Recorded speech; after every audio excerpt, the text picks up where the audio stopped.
aja kalau seandainya rumah Bapak segali terus saya taruh barang.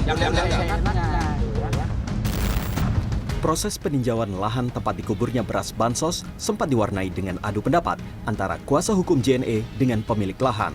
Pemilik lahan tidak terima dengan pernyataan kuasa hukum JNE yang menyampaikan bahwa mereka berhak mengubur barang milik sendiri di lahan itu. Bantuan presiden atau bukan bantuan presiden, yang penting ini adalah barang milik negara. Kok barang milik negara mengganti, rusak ganti sendiri, enak saja. Ada aturannya, Ada SOP-nya. ada berita acaranya. Ya, saya saja pemilik tanah tidak mengetahui ada barang dipendam di sini. Bisa Sementara pihak JNE mengklaim proses penguburan sudah menaati prosedur yang ada. JNE juga menegaskan beras yang dikubur bukan beras bantuan sosial dari pemerintah. Sudah tidak layak konsumsi. Tidak mungkin beras rusak kita salurkan kepada masyarakat. Tidak mungkin beras rusak kita kasih kepada penerima manfaat.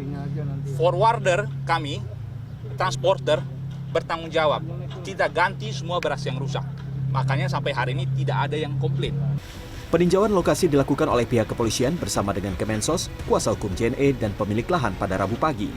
Dari hasil peninjauan lapangan, kepolisian baru menemukan bahan sembako beras yang dikubur. Kalau dari hasil sementara yang kami dapat dari keterangan teman-teman dari JNE, itu lebih kurang 3,7 ton.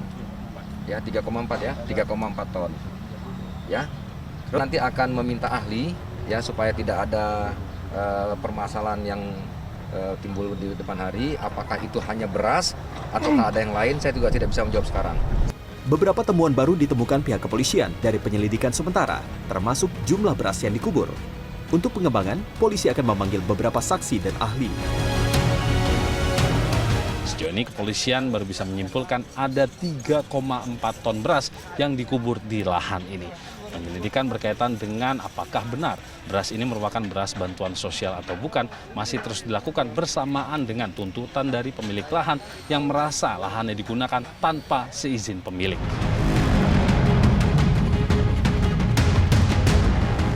Sementara itu, Menteri Sosial Tri Risma hari ini menyebut beras bansos yang ditimbun di Depok merupakan beras rusak.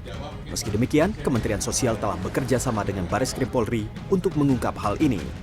Bahwa itu, nah sebenarnya yang perlu dijawab Pak Irjen adalah saat kemudian terjadi penggantian itu proses administrasinya itu bagaimana, itu yang harus dijawab. Nah itulah yang disebut pengawasan. Oke, kalau Pak Irjen ngawasi, oke, terima dia. Tapi kemudian ada case ini. Nah kalau saat itu proses penggantian itu clear administrasinya, Pak Irjen bisa jawab. Sejauh ini polisi belum bisa menyimpulkan jenis pelanggaran yang ada dari penguburan beras. Pihak pemilik lahan telah melaporkan pihak JNE kepada polisi, sementara untuk membantah segala tuduhan, pihak JNE akan memberikan konfirmasi mengenai data proses penguburan dan kepemilikan beras pada Kamis mendatang. Tim Liputan CNN Indonesia.